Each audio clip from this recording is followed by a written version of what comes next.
On my birthday, my dad said there wasn't enough cake for me, but made sure my sister's friend got a slice and seconds. I stayed quiet, grabbed my jacket, and walked out. They called me ungrateful. I didn't argue, I've been lurking on this subreddit for months, reading all your incredible revenge stories, and I never thought I'd have one of my own to share. But here we are. This happened 3 years ago, but I'm finally ready to tell it. Buckle up, because this one's a doozy. My name is Sarah, and I was 17 when this all went down. To understand why what happened was so devastating, I need to give you some background about my family dynamics. I'm the middle child of 3. My older brother Jake was always the golden boy, star quarterback, straight A's, basically could do no wrong in my parents' eyes. My younger sister Madison was the baby, and at 14, she was spoiled rotten. Dad always called her his little princess, and Mom catered to her every whim. Me? I was just there. The forgettable middle child who kept her head down, got decent grades, and didn't cause trouble. Growing up, I learned early that drawing attention to myself usually backfired. When I made honor roll, it was expected. When Jake made honor roll, it was a celebration. When Madison barely passed her classes, it was she's trying her best and she'd get rewarded anyway. I stopped expecting equal treatment around age 12. But birthdays were supposed to be different. Or so I thought. The incident happened on my 17th birthday, March 15th. I had been looking forward to it for weeks because 17 felt like such a milestone. I was finally getting close to 18, to freedom, to being able to make my own choices. I had modest expectations, maybe dinner at my favorite restaurant, nothing fancy, just this local diner that made amazing milkshakes, cake with the family, and hopefully that art supplies set I'd been dropping hints about for months. The day started off okay. Mom made my favorite breakfast, blueberry pancakes, and Dad actually remembered to wish me happy birthday before he left for work. Madison even gave me a card she'd made herself, which was surprisingly sweet. Jake was away at college, but he'd called the night before to wish me well. I was feeling optimistic. The problems started around 3 in the afternoon. Madison's friend Chloe was over, which wasn't unusual, those two were joined at the hip. But what was unusual was how Mom and Dad were treating Chloe. They were being extra attentive, asking about her family, her school, making sure she was comfortable. More attentive than they'd been to me all day, actually. I found out why when I overheard Mom on the phone with Chloe's mother. Apparently, Chloe's parents were going through a really messy divorce, and Chloe had been staying at our house more and more to escape the fighting. Mom was trying to make her feel welcome and loved. Which I understood, I really did. Chloe was a sweet kid, and if my parents wanted to help her through a tough time, that was admirable. But it was still my birthday. Around 5, I asked Mom about dinner plans. She looked flustered and said we just ordered pizza because it had been such a hectic day. No mention of the diner I'd been hoping for. When I gently reminded her that it was my birthday and asked if we could maybe go out, she sighed and said, "Sarah, honey, Chloe's here and she's going through a lot right now. Can't we just have a nice quiet evening at home?" I swallowed my disappointment and said okay. Pizza was fine. At least we'd have cake, right? Dinner was awkward. Dad barely looked up from his phone, Mom kept fussing over Chloe, and Madison was being her usual dramatic self, telling elaborate stories about her day that somehow always centered around her. I tried to join the conversation a few times, but I kept getting talked over or ignored. Chloe, to her credit, tried to include me, but she was clearly dealing with her own stuff and wasn't really focused on anyone else. After dinner, Mom brought out the cake. It was a small store-bought chocolate cake, not even my favorite flavor, which is strawberry. But whatever, it was cake, and it was my birthday. I was trying to stay positive. That's when everything went to hell. Mom started cutting the cake into slices. She gave the first piece to Chloe, "Because you're our guest, sweetie." Okay, fine, I could live with that. The second piece went to Madison. The third to Dad. I was sitting right there, birthday girl, waiting for my slice. Instead, Mom looked at the remaining cake, frowned, and said, "Oh no, I don't think there's enough left for everyone." I stared at her. "What do you mean? There's like half a cake left." Mom waved her hand dismissively. "Well, Chloe should have seconds if she wants them, and Madison will want another piece later, and your father always has a sweet tooth after dinner." I felt like I'd been slapped. But it's my birthday. That's when Dad looked up from his phone for the first time all evening. "Sarah, don't be selfish. We have a guest, and Chloe needs some sweetness in her life right now. You're old enough to understand that sometimes we have to put others first." I sat there in stunned silence as Mom cut another piece for Chloe, who looked mortified and tried to refuse it. Really, Mrs. Johnson, I don't need another piece, Chloe said, glancing at me with obvious guilt. Nonsense, Mom said brightly, you're skin and bones. You need to eat more. Madison, oblivious as always, had already finished her slice and was eyeing the cake again. Can I have another piece too? Of course, Princess, Dad said, not even looking at me. That's when it hit me. This wasn't about there not being enough cake. This was about my family genuinely not caring that it was my birthday. I was so unimportant to them that on my own birthday, I ranked below a guest, below my sister's potential second helping, below my father's hypothetical sweet tooth. I don't know what came over me, but suddenly I felt completely calm. The hurt was still there, burning in my chest like acid, but it was overlaid with this strange, cold clarity. I stood up quietly, grabbed my jacket from the back of my chair, and headed for the door. Where are you going? Mom asked, sounding annoyed rather than concerned. Out, I said simply. It's your birthday, Madison said, as if she just remembered. Don't you want cake? I looked back at the table, at the cake that everyone but me had gotten to eat, at my family who couldn't even be bothered to make sure the birthday girl got a slice of her own cake, at poor Chloe who was practically shrinking into her chair with embarrassment. Apparently, there isn't enough for me, I said quietly. Dad slammed his hand on the table. Don't be so dramatic, Sarah. You're acting like an ungrateful brat. Do you see what Chloe is going through? Her whole family is falling apart, and you're throwing a tantrum because you have to wait 5 minutes for cake?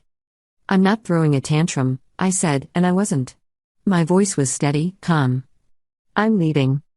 If you walk out that door, don't expect us to save you any cake, Mom called after me. I paused with my hand on the doorknob. I wouldn't dream of it. I spent my 17th birthday walking around our neighborhood in the dark, crying angry tears and thinking about how invisible I'd become in my own family. I ended up at the local 24-hour diner, the one I'd wanted to go to for dinner, and used my babysitting money to buy myself a slice of strawberry pie and a milkshake. The waitress, a kind woman named Dolores who'd seen me there before, noticed I looked upset and asked if I was okay. When I told her it was my birthday and I was celebrating alone, she looked so sad that I almost started crying again. She brought me a second slice of pie with a candle in it and sang happy birthday to me right there in the diner. It was the only time anyone sang to me that day. I got home around 11 to find the house stark and quiet. Everyone had gone to bed. The cake was still on the kitchen counter, and I could see that Madison had indeed gotten her second piece. There was maybe one slice left. On my own birthday cake. I didn't take it. I just went to bed. The next morning, Mom was furious with me. She accused me of ruining my own birthday party, of being selfish and attention-seeking, of making poor Chloe feel unwelcome. Dad barely acknowledged what had happened, just muttered something about teenagers being dramatic. Madison actually asked me why I'd left without having cake, as if she genuinely couldn't understand why that might have been hurtful. Nobody apologized. Nobody seemed to think they'd done anything wrong. That's when I started planning. Now, here's where the revenge part comes in, and why I'm posting this in this subreddit. Because I didn't just let it go. I couldn't. That birthday showed me exactly where I stood in my family's priorities, and I decided that if they wanted to treat me like I didn't matter, I'd show them what it was like when I actually wasn't there. The first thing I did was start documenting everything. Every time I was overlooked, ignored, or treated as less important than Jake or Madison, I wrote it down. Every family event where my accomplishments were minimized or forgotten, every dinner where my preferences were dismissed, every conversation where I was interrupted or talked over, I recorded it all. I also started paying closer attention to the family finances, which might sound weird, but stay with me. See, I did most of the grocery shopping because Mom was always too busy and Madison was too young. I balanced the checkbook because Dad was terrible with numbers and Jake was away at college. I knew exactly how much money came in and went out of our household every month. What I discovered was that my parents were spending a fortune on Madison's activities and social life. Dance classes, cheerleading, expensive clothes, concert tickets, dinners out with friends, hundreds of dollars every month. Jake's college expenses were obviously high, but that was expected and necessary. But me? My art supplies came out of my babysitting money. My clothes were mostly hand-me-downs or clearance items. When I'd asked for a car for my 16th birthday, I was told we couldn't afford it, but Madison had gotten a brand new iPhone that same month. I realized that I wasn't just emotionally invisible in my family, I was also financially invisible. They literally budgeted around me. So I started planning my exit strategy. Not running away, that would be stupid and dangerous. But a systematic withdrawal from the family dynamic that would make them realize exactly how much they depended on me. Phase 1 was subtle. I stopped doing the extra things I normally did without being asked.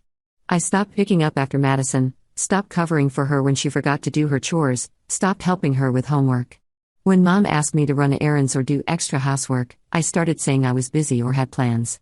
Not in a defiant way, just matter-of-factly, the way Jake did when he didn't want to do something. I also stopped being as available for family activities. When they planned outings or family movie nights, I'd often have other plans, which usually meant going to the library, visiting with Dolores at the diner, or just taking long walks. I was always polite about it, never rude or dramatic. I just wasn't there as much. The changes were small at first, but I could see them adding up. Madison started getting in trouble at school because I wasn't helping her stay organized. The house was messier because I wasn't automatically cleaning up everyone else's disasters. Mom had to start doing her own grocery shopping, which she hated because it cut into her social time. But they still didn't really notice. Not consciously. They just knew that things were somehow more difficult, but they couldn't put their finger on why. Phase 2 began about 2 months after my birthday. I got a part-time job at a local art supply store, which served multiple purposes. First, it gave me spending money so I wasn't dependent on my parents for anything. Second, it gave me a legitimate reason to be out of the house even more. Third, and most importantly, it connected me with other people who actually appreciated my talents. My boss, Mrs. Chen, was a retired art teacher who immediately recognized my potential.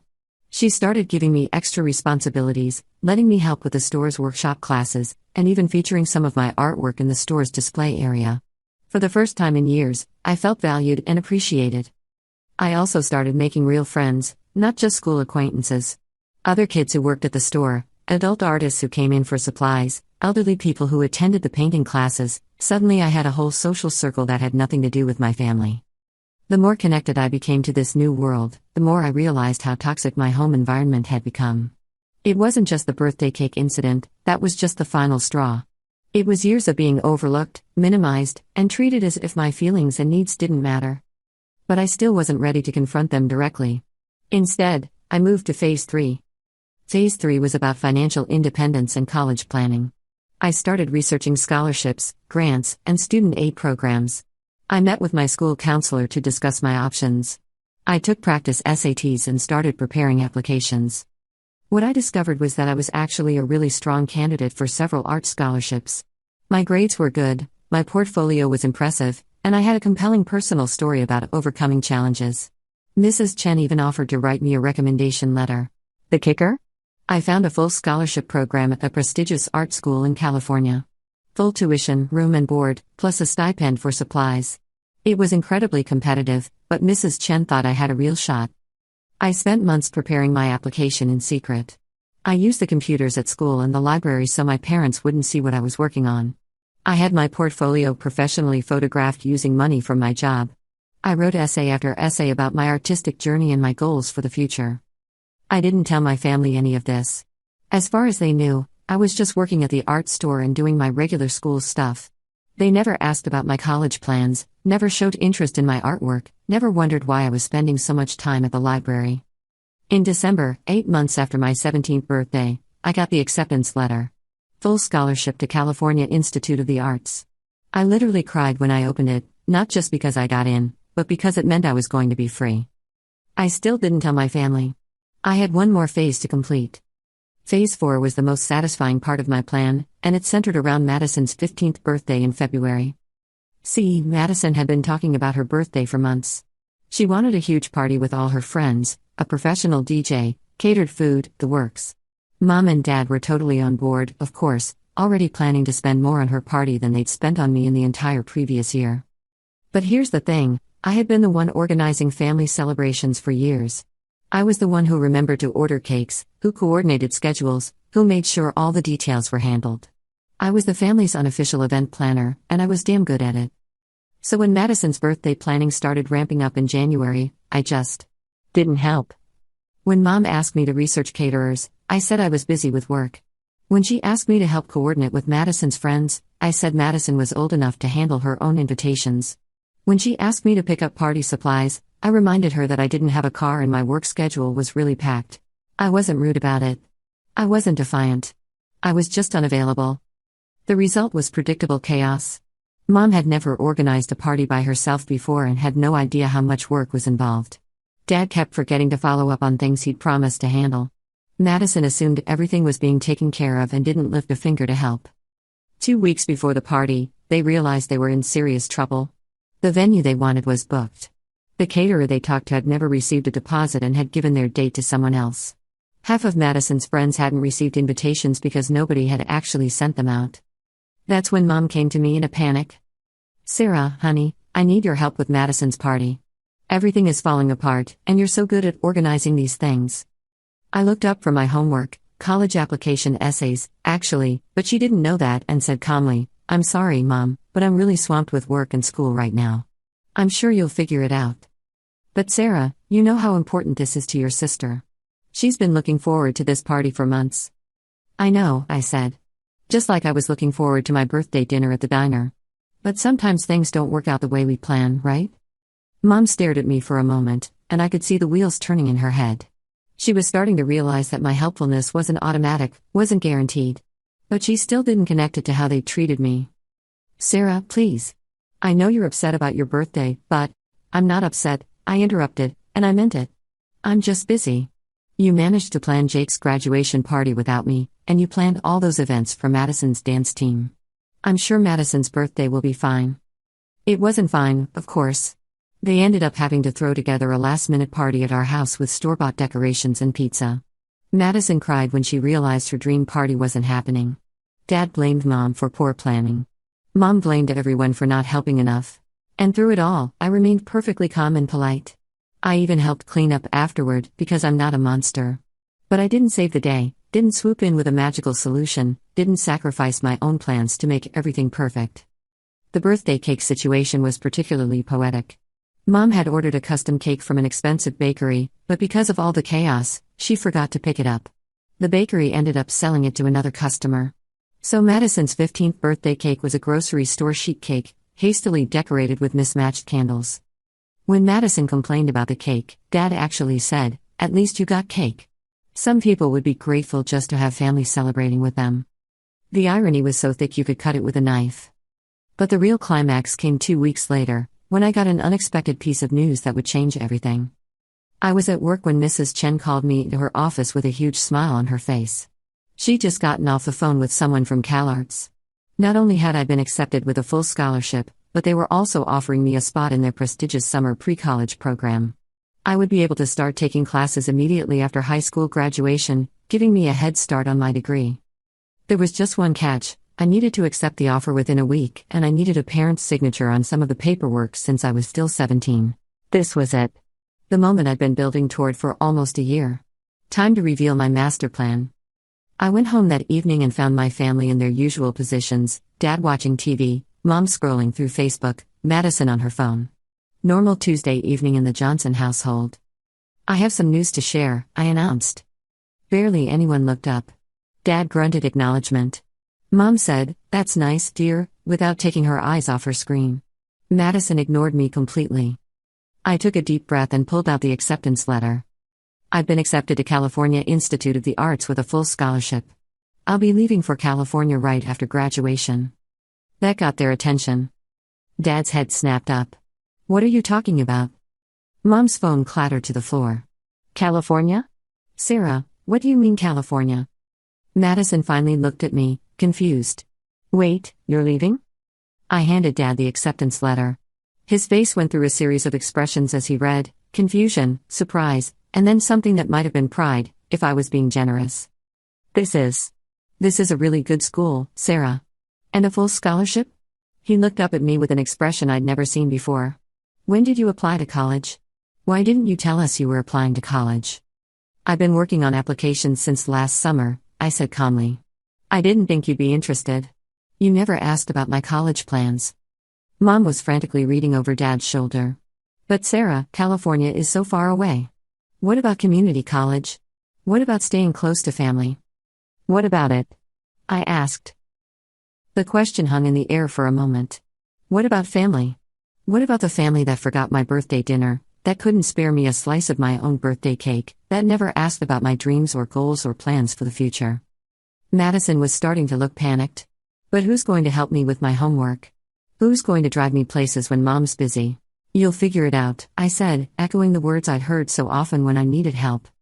Dad was still staring at the letter. Sarah, this is incredible.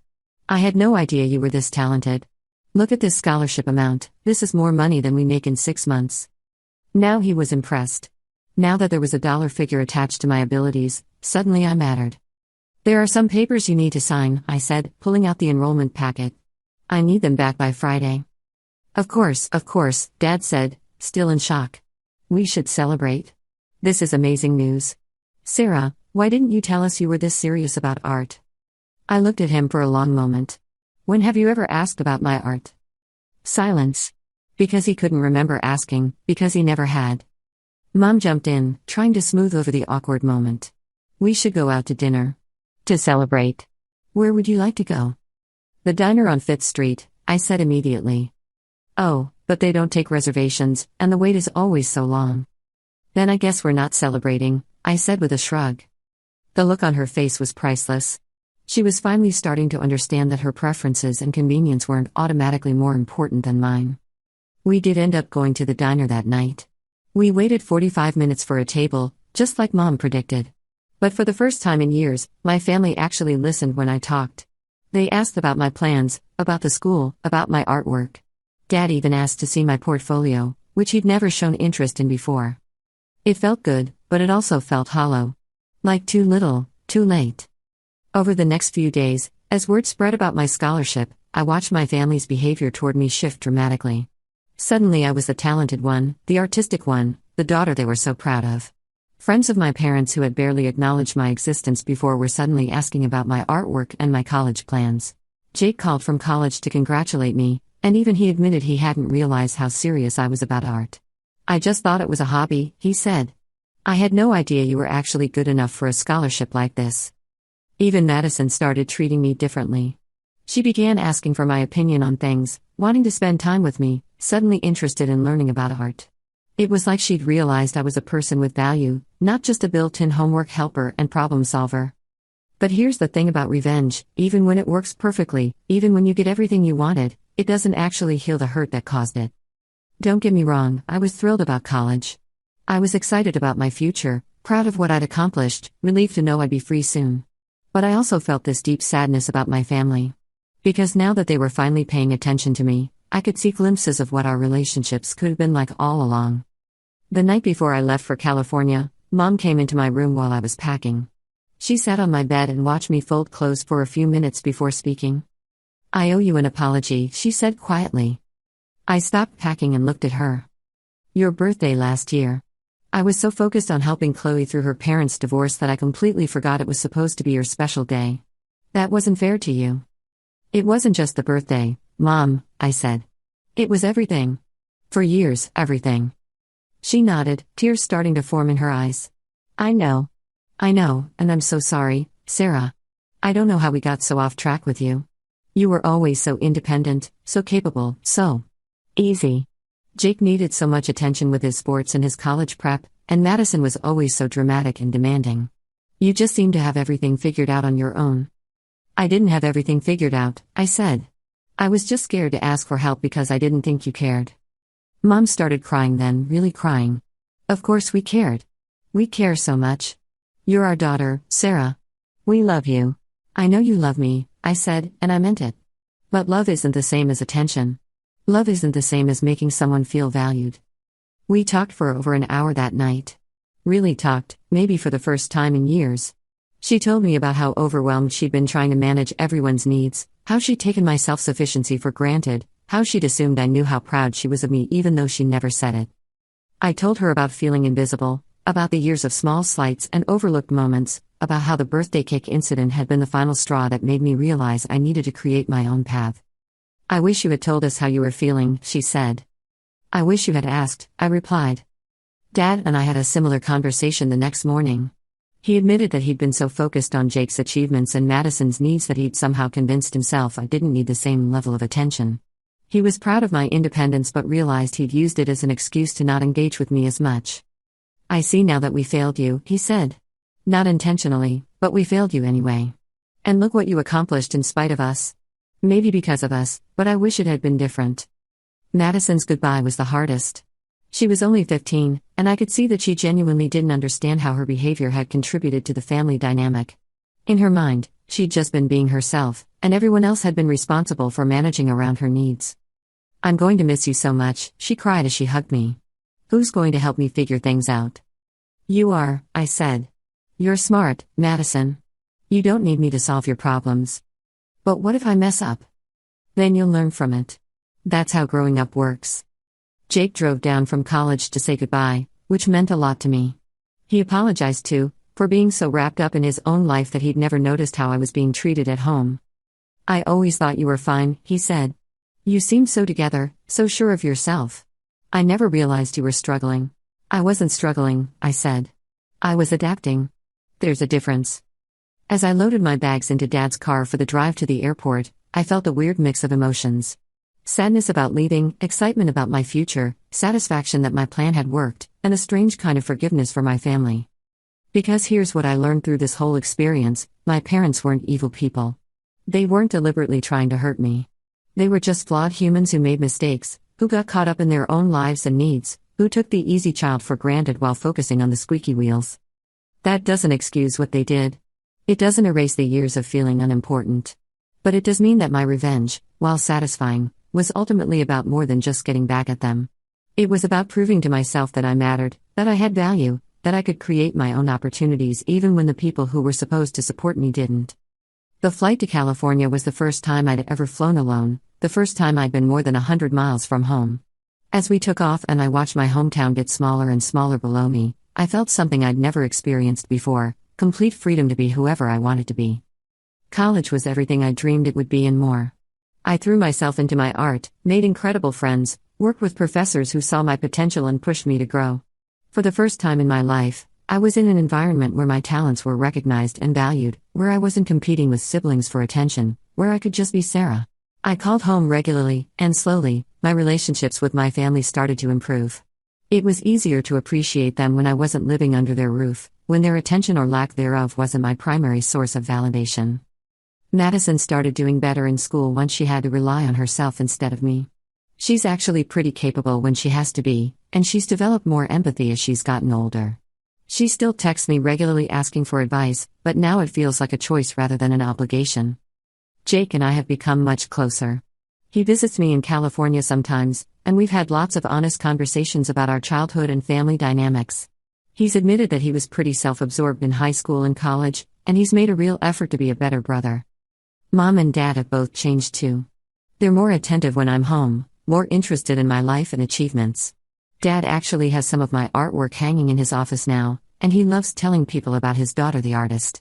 Mom makes a point of planning activities around my preferences when I visit. It's not perfect. We still have our issues, and I don't think I'll ever fully get over feeling like an afterthought for so many years. But we're in a much better place than we were when I left. The best part? Last year, on my 20th birthday, they flew out to California to visit me. We went to this amazing little restaurant I'd been wanting to try, and afterward, Mom presented me with a homemade strawberry cake, my actual favorite flavor, with 20 candles. "I know I can't make up for that birthday 3 years ago," she said, "but I wanted you to know that I remember now. I remember what you like, what matters to you, how important you are to our family." I cried a little when she said that. Happy tears, for once.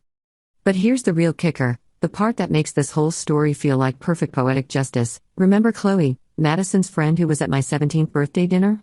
The girl who got cake when I didn't? I ran into her mom at the grocery store last Christmas when I was home for the holidays. We got to talking, and she mentioned how grateful she's always been to our family for being so kind to Chloe during her parents' divorce. "You know," she said, "Chloe still talks about that night at your birthday dinner.